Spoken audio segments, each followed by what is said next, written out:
Mes amis Cancer, bonjour et bienvenue sur la chaîne Tarot à merveille. Pour votre tirage général, ceux qui me découvrent, soyez les bienvenus. Quelqu'un va ouvrir la bouche bientôt et les mots qui en sortiront vont traverser l'air entre vous et cette personne comme une flèche traverse le silence. Droit, précis, impossible à esquiver. Des mots que cette personne porte en elle depuis un temps que vous ne soupçonnez pas. Des mots qu'elle a répétés dans sa tête, murmurés dans le noir, tournés et retournés dans tous les sens en cherchant la formulation parfaite. Et ces mots, quand ils arriveront enfin, ne seront pas parfaits. Ils seront tremblants, maladroits peut être, hésitants, mais ils seront vrais. Et la vérité, quand elle sort enfin d'une bouche qui la retenait depuis longtemps, a une vibration que rien d'autre ne possède. Je ne connais pas les mots exacts. Personne ne peut connaître les mots exacts avant qu'ils ne soient prononcés.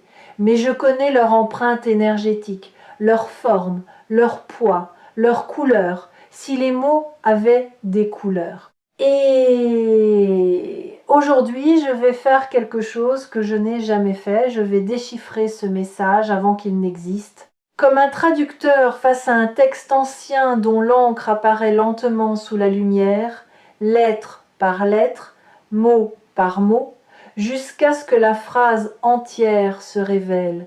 Écoutez attentivement. Ce qui suit est pour vous. Le premier mot du message est un mot que vous n'entendez pas assez, un mot simple, court, presque banal dans la bouche de la plupart des gens. Mais dans la bouche de cette personne, adressée à vous, dans le contexte qui sera le sien, ce mot aura la puissance d'un séisme silencieux. Ce mot, c'est toi, toi. Pas les gens, pas on. Pas une généralité vague qui pourrait s'adresser à n'importe qui. Toi, spécifiquement, personnellement, irréductiblement, toi. Ce mot sera le premier parce que cette personne a besoin que vous compreniez dès la première syllabe que ce qu'elle s'apprête à dire ne concerne personne d'autre. C'est dirigé vers vous avec une précision qui exclut tout le reste du monde. Et cette précision, pour quelqu'un qui a passé une grande partie de sa vie à se sentir interchangeable, remplaçable, fondu dans la masse, cette précision sera un choc, un beau choc. Le genre de choc qui remet le cœur en place.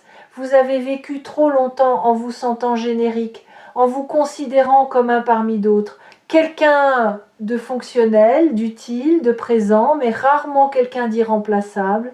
Rarement quelqu'un vers qui on se tourne, non pas parce qu'on a besoin de quelque chose, mais simplement parce qu'on a besoin de lui, de sa présence, de son souffle dans la pièce. De cette chose indéfinissable qu'il apporte quand il est là et qui manque quand il n'y est pas. Le toi qui va être prononcé bientôt brisera cette illusion de généricité. Il vous extraira de la foule dans laquelle vous vous êtes caché. Il posera un projecteur doux, pas aveuglant, sur votre singularité. Et pour la première fois depuis longtemps, vous sentirez ce que ça fait d'être choisi. Pas par défaut, pas faute de mieux, choisi parce que c'est vous. Parce que personne d'autre n'aurait fait l'affaire. Parce que la place que vous occupez dans la vie de cette personne a exactement votre forme et aucune autre forme ne pourrait la remplir. Deuxième mot. Ou plutôt, deuxième fragment du message. Car ce qui suit le toi n'est pas un seul mot, mais une intention, une direction. Et cette direction est inattendue. Ce qui va suivre le toi n'est pas un reproche. Ce n'est pas une demande. Ce n'est pas une condition. C'est une reconnaissance. La reconnaissance peut être la forme la plus rare de la parole humaine. Nous savons demander, nous savons reprocher, nous savons conseiller, critiquer, flatter, manipuler. Mais reconnaître, vraiment reconnaître ce que quelqu'un est, ce qu'il a fait, ce qu'il a porté en silence, cette compétence-là est presque disparue du langage quotidien. Et c'est exactement cette compétence rare que cette personne va exercer en votre présence. Elle va reconnaître quelque chose que personne n'a reconnu avant elle, pas vos accomplissements visibles, pas vos succès mesurables, quelque chose de plus profond, de plus intime, quelque chose que vous faites sans y penser, sans le valoriser, sans même le considérer comme remarquable. Cette chose que vous êtes le seul à minimiser alors qu'elle illumine la vie de ceux qui vous entourent, peut être que c'est votre manière d'écouter. Cette écoute pleine, entière, où la personne en face sent qu'elle a toute votre attention, tout votre respect, tout votre espace. Cette écoute qui ne prépare pas sa réponse pendant que l'autre parle, mais qui absorbe, qui accueille, qui fait de la place, peut être que c'est votre manière de rester calme quand tout s'agite autour de vous, cette encre que vous êtes pour les autres sans même le réaliser, cette stabilité silencieuse qui permet à ceux qui vous entourent de ne pas sombrer parce qu'ils savent, consciemment ou non, que vous êtes là, que vous tiendrez, peut être que c'est votre manière de revenir, de toujours revenir, malgré les déceptions, malgré les blessures, malgré les portes claquées et les silences prolongés. Vous revenez, pas par faiblesse, par fidélité à quelque chose de plus grand que l'offense. Par cette capacité rare et presque héroïque de voir au-delà du geste blessant et de reconnaître l'être blessé qui l'a posé. Ou peut être que c'est quelque chose d'encore plus subtil, votre manière de poser une question, pas n'importe quelle question, la bonne question, celle qui va droit au cœur du sujet que l'autre évite. Celle qui ouvre une porte que la personne en face n'osait pas ouvrir seule. Vous ne faites pas cela par stratégie, vous le faites parce que vous sentez. Vous percevez le non-dit avec une acuité qui déstabilise ceux qui préfèrent rester en surface, et cette perception, cette capacité de nommer ce que les autres taisent, c'est un don. Un don que vous banalisez parce qu'il fait partie de vous depuis toujours, comme la couleur de vos yeux ou la forme de vos mains. Mais pour ceux qui en bénéficient, pour ceux qui ont été touchés par une de vos questions au moment exact où ils en avaient besoin, ce don est une lumière dans l'obscurité. Quelle que soit la chose précise que cette personne va reconnaître, l'effet sur vous sera le même. Un arrêt, un moment suspendu où le monde se tait et où vous entendez peut être pour la première fois la confirmation extérieure de ce que vous faisiez en silence, dans l'ombre, et sans attente de récompense. Et cette confirmation va déclencher quelque chose en vous. Pas de la fierté, pas de la vanité, quelque chose de plus fondamental, de la légitimité. Le sentiment, soudain et irrésistible, que vous avez le droit d'occuper votre propre vie. Que votre existence n'est pas un accident ou un fardeau, mais une contribution, que vous ajoutez quelque chose au monde, par le simple fait d'être qui vous êtes. Si vous êtes arrivé jusqu'ici dans cette lecture sur Tarot à merveille, c'est que quelque chose en vous est déjà en train de s'ouvrir à cette idée, l'idée que la reconnaissance arrive, que le silence dans lequel vous avez accompli tant de choses est sur le point d'être rompu par une voix qui dira enfin ce que vous aviez besoin d'entendre. Troisième fragment du message. Celui-ci est le plus surprenant, parce qu'il contient un aveu, pas un aveu dramatique, pas une confession à genoux, un aveu ordinaire, dit sur un ton presque désinvolte, comme si c'était une évidence, alors que pour vous ce sera une révélation. Cette personne va vous avouer qu'elle a eu peur de vous, pas peur au sens physique, peur de votre profondeur, peur de ce que votre regard voit quand il se pose sur quelqu'un, peur de ne pas être à la hauteur de l'attention que vous portez aux choses, peur de cette exigence silencieuse que vous incarnez, non pas envers les autres, mais envers la vie elle-même. Vous avez une manière d'être au monde qui, sans le vouloir, élève le niveau, qui rappelle aux gens qui pourraient être plus vrais, plus présents, plus courageux. Et cette élévation involontaire, elle intimide. Vous ne le saviez pas, ou plutôt vous ne le croyez pas, parce que de l'intérieur, vous vous voyez comme quelqu'un de simple, quelqu'un qui essaie, qui doute, qui trébuche. Vous ne voyez pas l'impact que votre simplicité authentique a sur les autres. Vous ne mesurez pas la puissance de votre refus de jouer un rôle dans un monde où presque tout le monde joue. Il y a un mot pour désigner ce que vous êtes, un mot que vous n'utiliseriez jamais pour vous décrire. Ce mot, c'est référence. Vous êtes devenu, sans le chercher, une référence pour cette personne. Pas un modèle parfait sur un piédestal.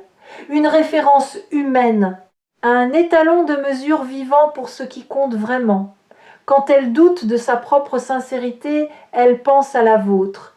Quand elle hésite entre le confortable et le juste, elle se demande ce que vous feriez. Quand elle est tentée de mettre un masque, elle se souvient de votre visage nu, sans filtre, et elle retrouve le courage de rester vraie. Vous êtes sa boussole, et elle va vous le dire, peut être pas avec le mot boussole, peut être avec ses propres mots, plus simples, plus hésitants. Mais le sens sera le même. Tu m'orientes. Par ce que tu es, pas par ce que tu dis. Par ta présence, pas par tes conseils, par ta manière d'exister qui me rappelle comment je veux exister moi aussi. Recevoir cette information va vous déstabiliser, parce que vous n'avez jamais pensé à vous en ces termes. Vous vous voyez comme quelqu'un qui navigue à vue, qui improvise, qui fait de son mieux sans jamais être sûr que c'est assez. Et apprendre que se faire de son mieux bancal et tâtonnant est devenu la lumière de quelqu'un d'autre, cela va redistribuer les cartes de votre propre perception.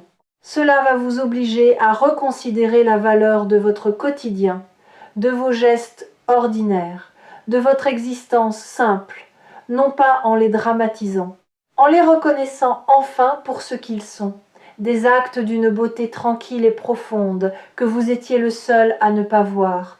Cet aveu va être un miroir, le miroir le plus clair qu'on vous ait jamais tendu. Et dans ce miroir, vous ne verrez pas la personne que vous croyez être. Vous verrez la personne que les autres voient. Et l'écart entre ces deux visions vous coupera le souffle dans le bon sens, de la manière dont le souffle se coupe face à un paysage d'une beauté inattendue. Quand vous réaliserez l'ampleur du décalage entre votre perception de vous-même et la perception qu'ont de vous ceux qui vous côtoient, quelque chose va se fissurer. L'histoire que vous vous racontez depuis des années, cette histoire de l'être ordinaire, insuffisant, toujours en dette, va perdre sa crédibilité.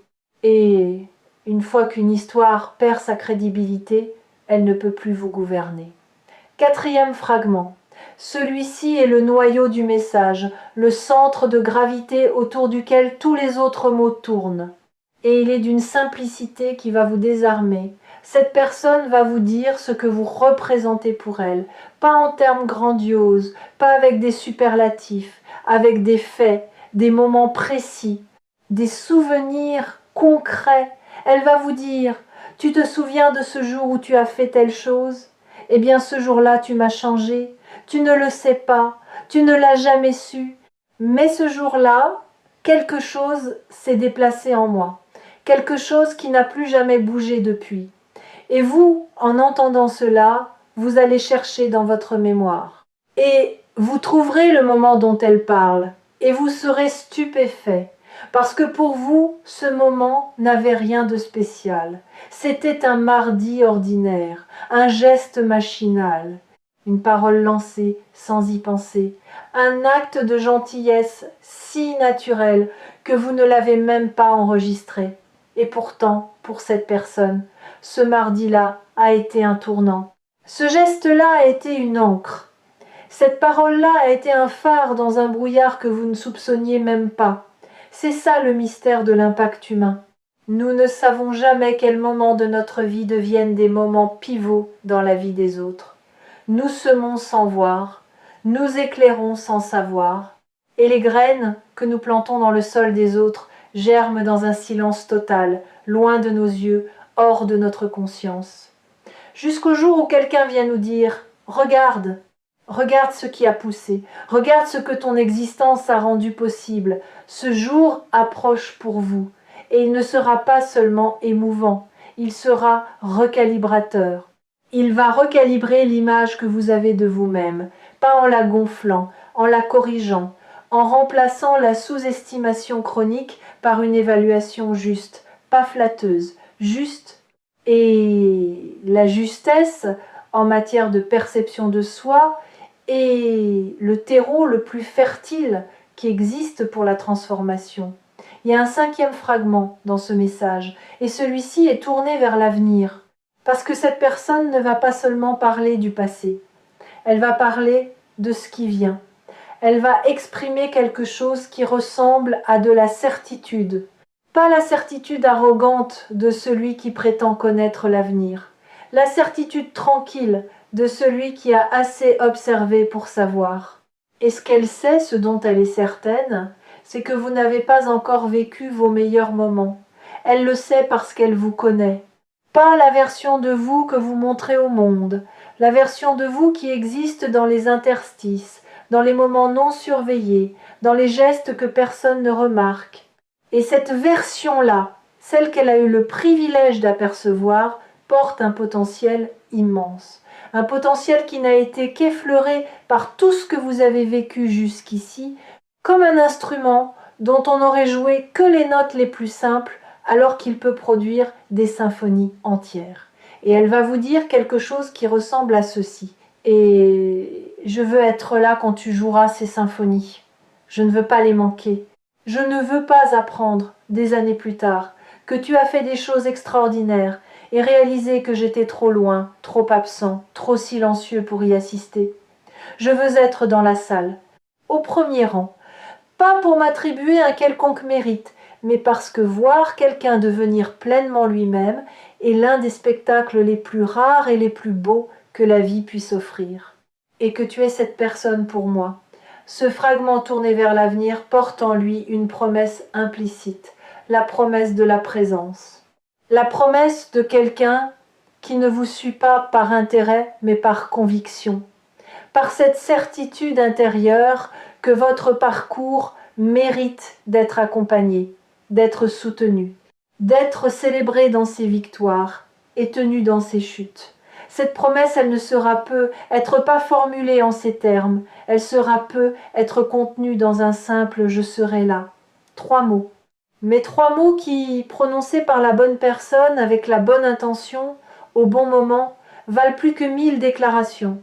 Le message qui se dessine maintenant, vous le voyez se former, mot après mot, fragment après fragment, comme un texte ancien dont l'encre devient visible sous la lumière.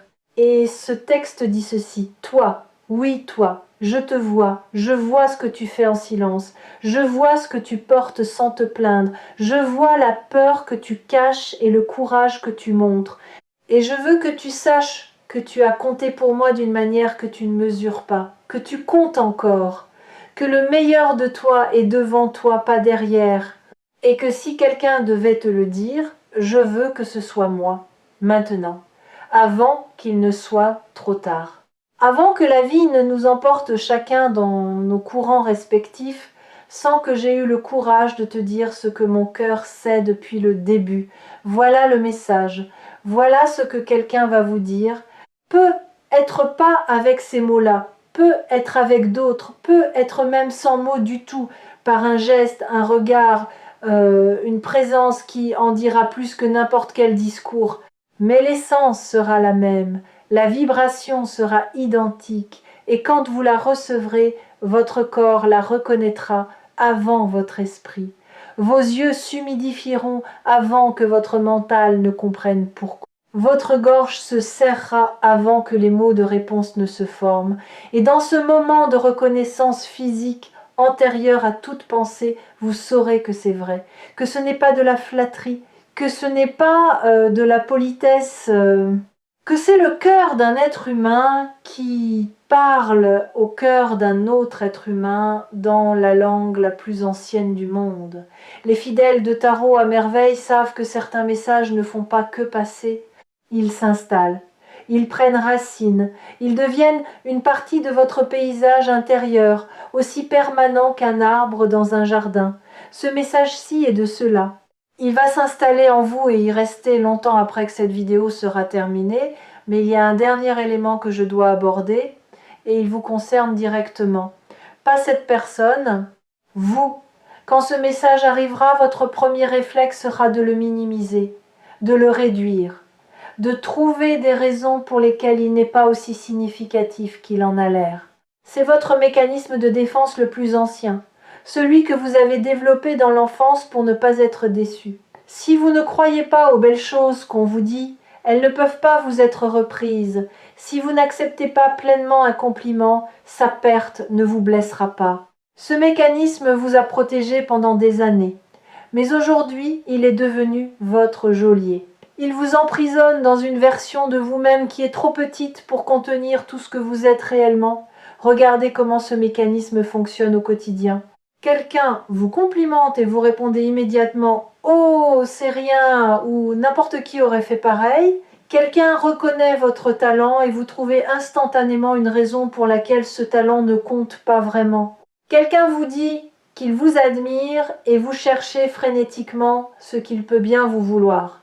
Parce que l'idée qu'on puisse vous admirer gratuitement, sans arrière-pensée, vous semble littéralement incroyable. Ce réflexe de diminution automatique est devenu si naturel que vous ne le voyez même plus. Il fait partie de votre façon de respirer, de votre façon d'exister dans le monde. Et il a construit autour de vous un plafond invisible, un plafond qui limite votre croissance, vos ambitions, votre joie même, à un niveau que votre mécanisme de défense considère comme sûr. Tout ce qui dépasse ce niveau déclenche l'alarme et l'alarme se manifeste par la minimisation. Le message qui va vous être adressé va cogner contre ce plafond, fort, assez fort pour y laisser des fissures. Et à travers ces fissures, vous allez entrevoir peut-être pour la première fois ce qui existe au-dessus. Un espace où vous avez le droit d'être reconnu, où vous avez le droit de dire merci au lieu de c'est rien, où vous avez le droit de croire quelqu'un quand il vous dit que vous comptez. Alors voici ce que je vous demande. Quand les mots arriveront, quand cette personne ouvrira enfin la bouche pour vous dire ce qu'elle porte depuis si longtemps, ne minimisez pas, ne dites pas mais non, ne détournez pas le regard, ne changez pas de sujet avec une blague nerveuse, ne faites aucune de ces choses que vous faites habituellement pour esquiver la lumière que quelqu'un braque sur vous. Restez dans le faisceau. Dans l'inconfort de la reconnaissance, dans cette sensation étrange et bouleversante d'être vu par quelqu'un qui a pris le temps de regarder au-delà de vos défenses, restez et recevez. Pas parce que c'est facile, parce que c'est nécessaire, parce que ce moment sera un avant et un après dans votre vie. Un point de démarcation entre la version de vous qui ne croyait pas mériter les belles choses et la version de vous qui commence lentement, timidement, mais irréversiblement, à accepter qu'elle les mérite. Ce que cette personne va vous dire n'est pas une gentillesse, c'est une vérité. Et les vérités, quand on les laisse entrer, transforment les fondations sur lesquelles repose toute notre existence. Elles changent la manière dont on se lève le matin, la manière dont on se regarde dans le miroir, la manière dont on traverse les jours difficiles, parce qu'on ne traverse plus en se demandant si l'on mérite d'arriver de l'autre côté. On traverse avec la certitude qu'au moins une personne sur cette terre sait exactement qui l'on est et ne nous en aime que davantage. Préparez votre cœur, pas en le blindant, en le déverrouillant. Desserrez les chaînes, soulevez les barricades, ouvrez les volets que vous gardez fermés depuis si longtemps. Et quand la lumière entrera, quand les mots se poseront sur vous comme une pluie tiède après des mois de sécheresse, laissez-vous mouiller, laissez-vous toucher, laissez-vous transformer. Revenez sur Tarot à merveille chaque fois que vous aurez besoin de vous rappeler que ce message existe, qu'il est en route, que quelqu'un, en ce moment même, cherche le courage de vous le livrer. Et que ce courage, il le trouvera. Parce que la vérité est plus forte que la peur. Toujours. Sans exception, écoutez attentivement, les premiers mots sont déjà dans l'air, vous les entendrez bientôt, et quand vous les entendrez, souvenez-vous de cette vidéo. Souvenez-vous que vous aviez été prévenu, que la surprise n'en est pas vraiment une, que votre cœur savait, bien avant votre tête, que quelqu'un avait quelque chose d'important à vous dire, quelque chose qui attendait son heure, quelque chose qui ne pouvait pas être dit plus tôt parce que ni vous ni cette personne n'étiez encore assez mûrs pour porter le poids de cette vérité, et que ce quelque chose va changer la couleur de tout ce qui suit.